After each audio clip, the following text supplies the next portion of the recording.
دما خوش به پودکاست کردن مجوره آماده کریه لگل جوان حاجومه او بردوام دکنم دوان پودکاستان دا ام گلک تشتین لسر جوان حاجو که هون نزانن ام دوان پروگرام دا جوارا تینن هونی بزانه بن ایرو همه جوان بخیراتی ایرو همه بحثا چی بکن سانی من خواست ام بحثا کنسرتان بکن تجیر حاضری؟ کنسرتا یکم تی بیراتی تر کرچی کر کنسرتا یکم یا گو میچکری برلین بو ماله ل نوروز بو يعني نه کنسرت بو جدا. علاقه بنوروز يعني هنا لا مثلا مناسبات مگو بلکی نه ایده نابه کنسرت يعني تشتي نوروز نابه کنسرت نه کنسرت کنسرت تشكي جدا يعني کرد بون یا آلمان بون کنسرت آلمان و کرد بون کنسرت دیسا هذا دیسا دوباره کم کنسرت فیلمکی سینمایی زندیه کنسرت نبویا پارچه‌اش کلتورا مای کردی آها هی نبویا يعني اسكارم بيجم الباكوري كرساني يعني دسبيك كرنا اسكارم ولا بيجم قافي باشتين عابدتن لي ديسا جي دولة أصلنجية شيتكي ناخذ برجو كونسرت وقتها شيت بن أو علاقة أو مناطق كرد تأثيرتكي موزيك تأثيرها موزيكي عجيبة جلو ما جي تينا سكداندن تينا قدها كرن يعني الروش نباشا لو ما جي وقتها روش نباش بي وقتها شرها بي بفشونها بي هلبتا كونسيرت جديد نامين باندوري جديد كونسيرت جديد لي كونسيرت وكم قلت نبويا بارشكش كولتورا ماي كردي وجلو ما جي منها من اوروبا مجانتكن او كردي ما يل اوروبا دتشن وجداري كونسيرت تركات من فارسات من عربات من يجي اوروبيات کنسرت یکمین کرد بون یا آلمان بون کو بشتر كرد والمان من تمام بقشتي دشتار يعني راستا هنجي الويدا ما يدجي وقتام كونسيرت مشيت كرن دس بيكا هشتي دبو ديسا كردات قلتم دو ديسا دين بويا عقلي خبر دايا تشتكي لا نوبو وقت كونسيرت هنا بيتر مناسبات بو نوروز بو مناسبات بارتي دنيا تبي سياسي كبي شبي خوشيت كرن يعني فهمت كرن براستي بقو عم فيرنا ايش بخوجي ترسبي كا كونسيرت كو كونسيرت شيت ما نزاني بو كونسيرت شيا براستي نوروز بو ملت درد كتن دربه نوروز بيروز نوروز بو حفله نورمال بو. ليه من كونسيرت تشتكي باشا هما قرأت كونسيرت هبن ملاتي كرد نعاد كاري كونسيرت على داربخي أمشي ملاتك أم كارن كونسيرتي باشي بكن أم كارن بروفيشنال جهر عليفا جوان دما كدريجة كونسرت پیشکش نکرنا يعني كونسرتين مزن چل كردستاني تجي ل أوروبا سبب چیه کو اف دما كجوان بيدنگه يعني جارا كونسيرت كم ليه جيم بوشا اها هلبتا جيم ليه اوكي قالك تشتكي منا سبونسور تنانا لا والله يعني نما سلا سبونسورنا ولا ملط آماده ورنجي تفهم كل يعني مثلا وك شكرنا سرانا شما كين بي أبي كونسيرت شقي خد سني كين بي ليه أزاول دم ديسا كونسيرت أم بكن نا توازن باشوري كردستاني أما دي كونسيرت أم بكن توازن سليمانية دست بيبكن بهاري دا بلاني مافا وكاميز يعني متكودي بدر كافي ديسا تل قال ألمان بلي كرد بيهبن جروب وهي سويدي بن وهناك كرجوة نانا تشاو ما يعني بهاري ولو ما بلان كريا هي بدارم جواري يبدارم شيء لكردستان كونسيرت مهم باش كونسرت جرينجن وهنرمنجي دفي يعني تم دفي خلق البندية بلكي تبر زيادة بينا حسي اما خلق البندية كو تشتكي جوارا بيشكيش بكي كونسرتكي بيشكيش بكي لروج افا دفكري از گلگی دفکرم از گلگی توازم جی ل از بيجم الربشة كونسيرتان ها گنجاو يعني مثلا جوای کردستان دلیم الورا دلیم جمالات منا خلقی منا لی از وکبه روشا کنسرتان ها دل جوای کردستان چی که از زحمت باش نه؟ نبینم وکا باکوری کردستان جی از نکارم ها کنسرت الورجی از بکم مخابین اشتهاتی خواستن تل بچی لباکر یا لروجاوا کنسرتان پیشکش بکی دوان دمین داویده البته تی شاو داخوازی تین هر دمکی داخوازی تین تفهم کرد لی از بیشم هر دو پارچه زحمت گویک یک کنسرت یک بدی گناهن جوان خلقی یا الوی صدی داری صد نا خلقی الوی داری گناهن مثلا خلقی روجاوا براستی گناه خلقی یعنی دوی وارد ما بستا من اشتا حز دکن دخوازن تا ببینن تجنب اجیش خدا وانا ببینن حستكم اجي توازم وانا بينم لي وقتا قو طاري تركا سر ملاطي كرد هارن ورن يعني از توازم روشا كردال ورن نباشا او جي نسم جي ملاطي كردا ملاطي كرد بيقولنا ملاطي كرد بارس يعني اج بارچك جوان او بارچك منن ام ليس دي نسم جي ملاطي سنجي دي سال فردجي دولتاتك كردار راحت ناهل دولتاتك روجافای کردستان ناخوازه کرد ور راحت بن بگنا آرمانجا خوا حقی خوا نفهم کر او خساریا ديمقراطيه او قويت خوازن جي ترك ناخوازن قول ور چه ببه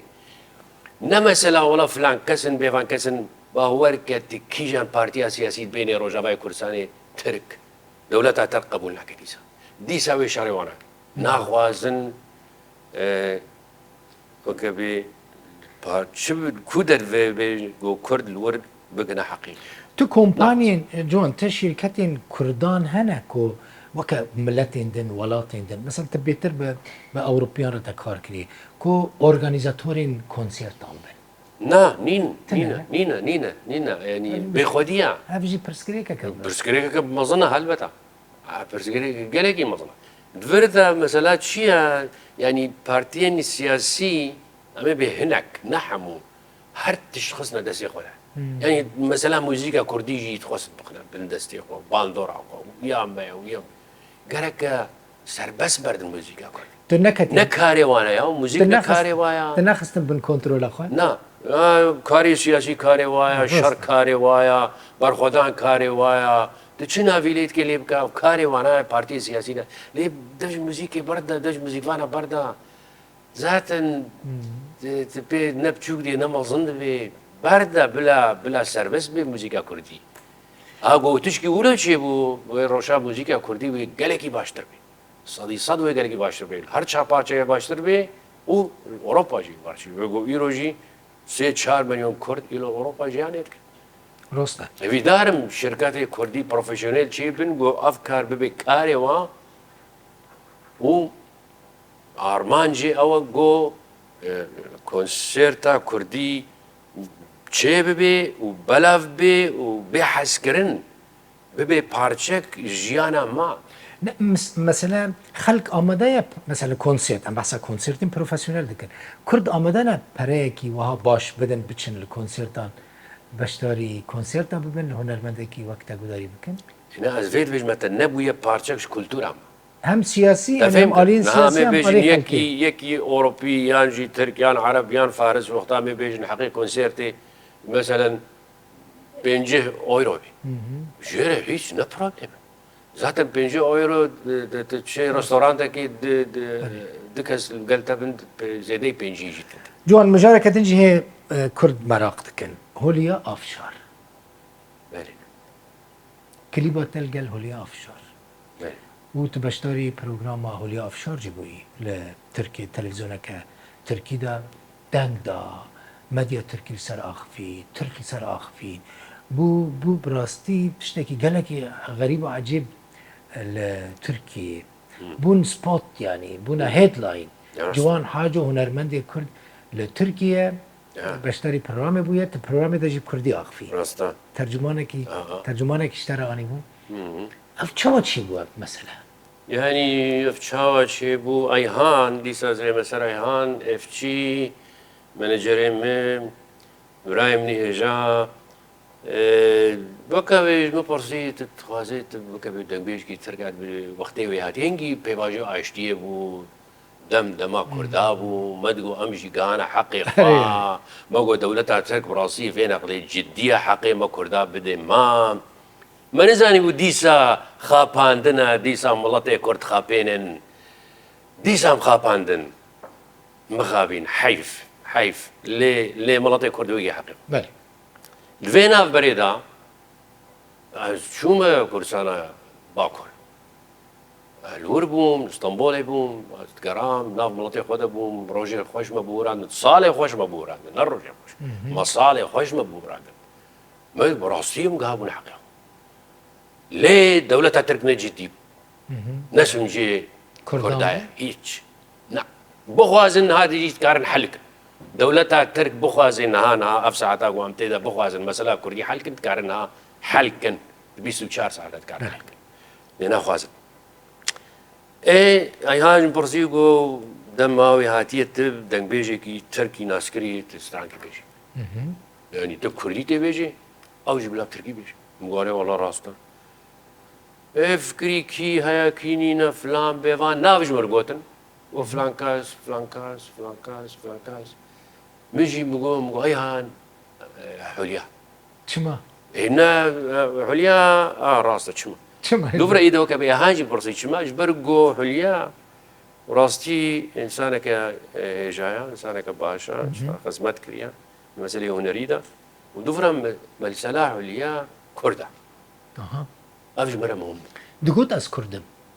قبول ذكر يعني كردم هل تعرفين بيجيز كرد يعني لا إنكار بله ما أكيد كاري أصلي خو إنكار نعم توجد بيجيز كرد أيهان بيجي فهم نكر راسي دوفرة إذا فهم كر وقتها جو استرانة دنگ دا وكيفام مناطق كرد جرات أس فهم كرن منجي البته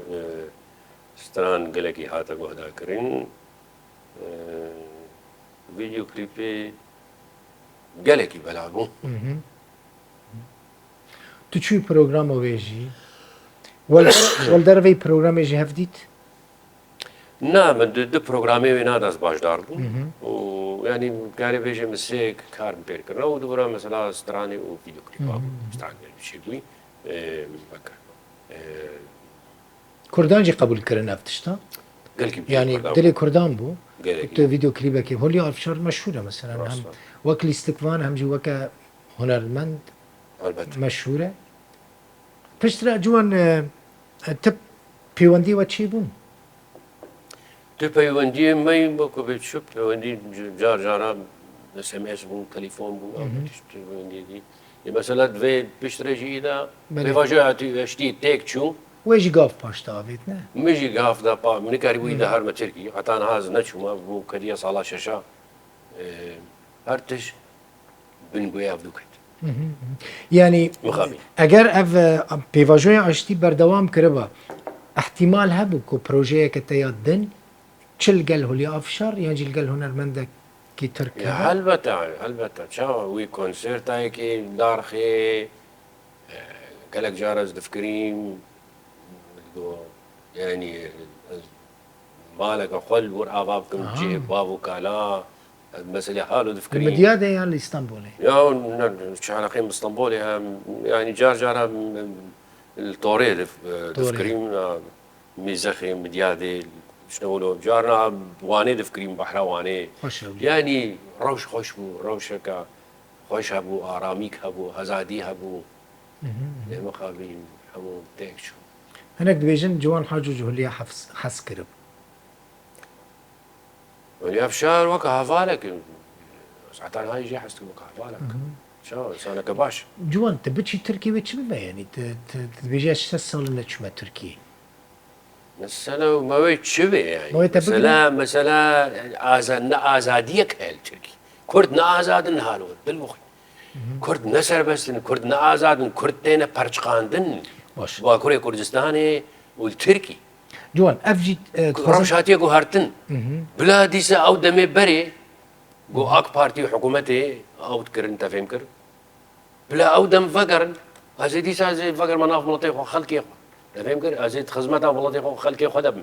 للروش نارما الروش التركي باكوريا كردستاني كيج مرة بيجي بلا تشبيجن روش نارما ملطي كرد الترسة كده جيانيت كي دبيس كردم تم دستيتا دقرن تخنا حبسادا وتهمت شيا تهمت توريست يعني تشتي ظلمة بله ظلمة تزانم هنرمندين وقت مزن اف برس شوان رهنكي حساس دين مثلا اگر او بيواجو چه ببا اگر او راحتي چه ببا وقت تشتي كنت تبيجن او استنجي نامينن تتخازي القل كي دويتك چه بكي ولا باور قنا هاي تشكي ولا سري مدنينا تشتيقو است خازم ببي دل بخوين خازم ديسا بيفاجو اشتيه فقري ديسا مهرنا ديار بكري ناف خلقي خو ملطي خوا انبور شاي قهوه وفخن جوان ور كونسيرت چه بن از ويجي بيجن كونسيرت لا دقاقل ور كونسيرت چه بن كونسيرتي بشوك شيد بن كونسيرتي مظنت نقاري تشيبكي يعني ورا كونسيرتك وكي باطماني كاتشيبك قبول ناكن امكاننا يكي وقت امكاننا يكي وقت امكاننا را كونسيرت شيء بن لي كونسيرت تينا قد كرنجي دلبخن قالت في ناس انا به شيء بن نقول شيء نابن لي تينا يكي قد وقت كرنجي بيجم اد بيجم جبو كسكي وقت بتشا دكاره كونسيرتك بلكي جيا باطماني مزنتر چه نهار روش ابدا تشكيولو نات كاري تشيب بي ونا دولتها كرت خوازي قو تشيب بي دولتها نها باطماني وقتها قو تشيبو يعني دولة خبو قوتنا جاميريكي قو بلا جوان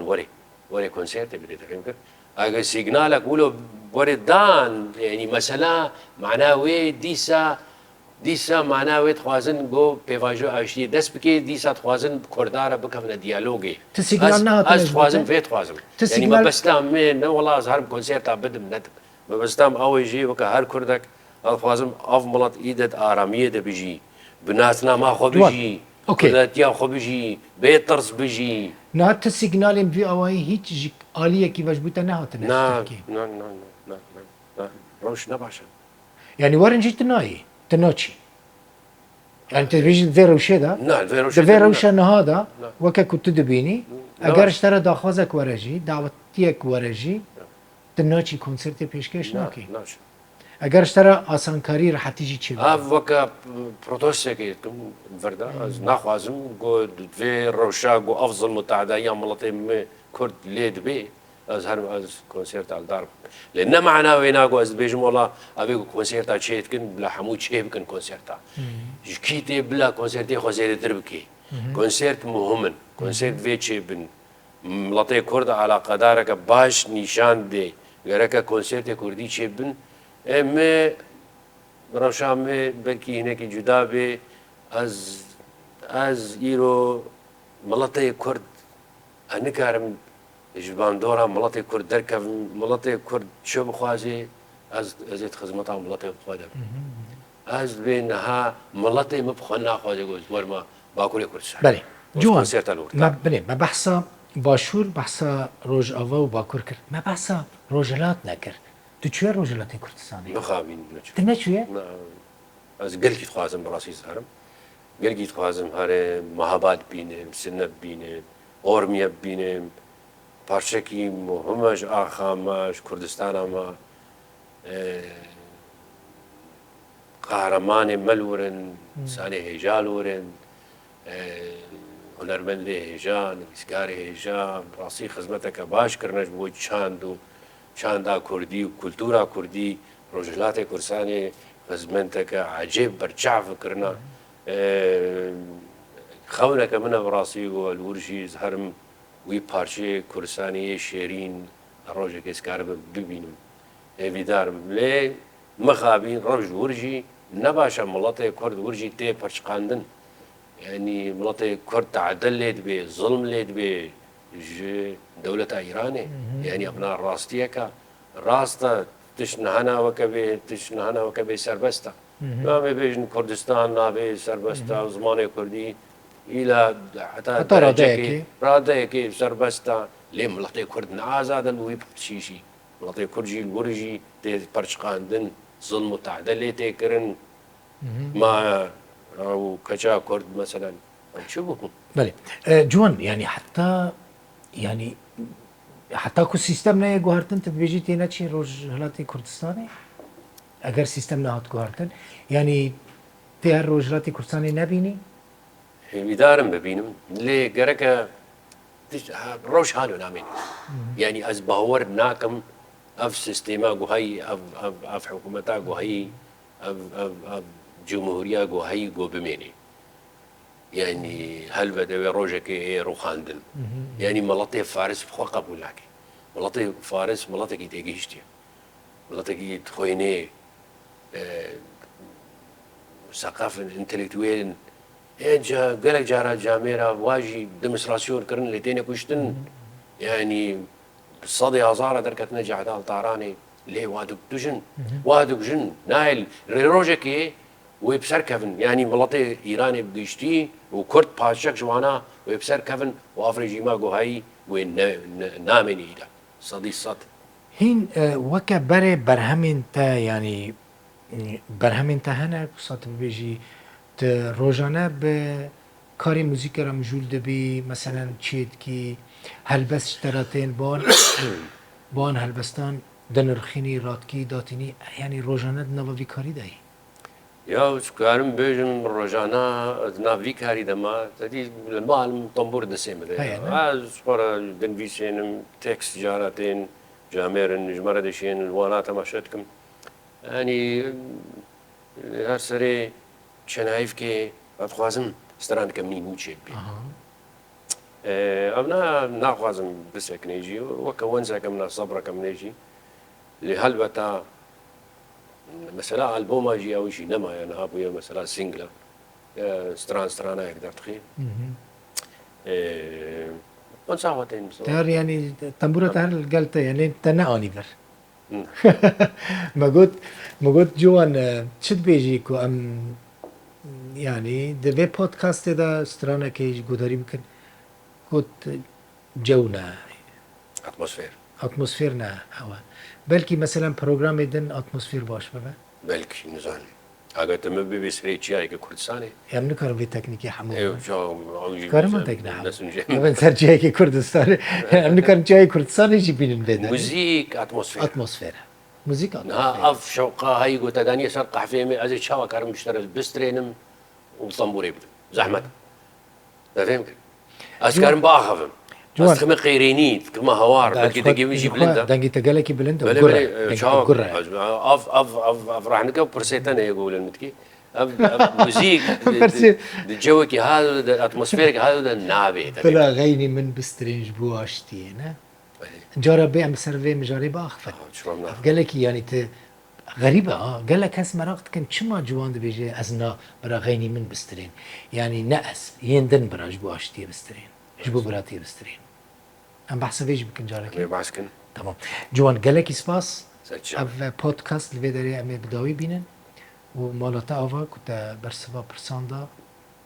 ئەس پێدا حەسەم کوتە بدلێکی بەکری بەرسەوا پرساندا بدلێتە یار دلێ من گەلێکی سپاس ji bo we jî ku li vê podcastê temaşe kir heta carekê din dixweşî dibin xatirê we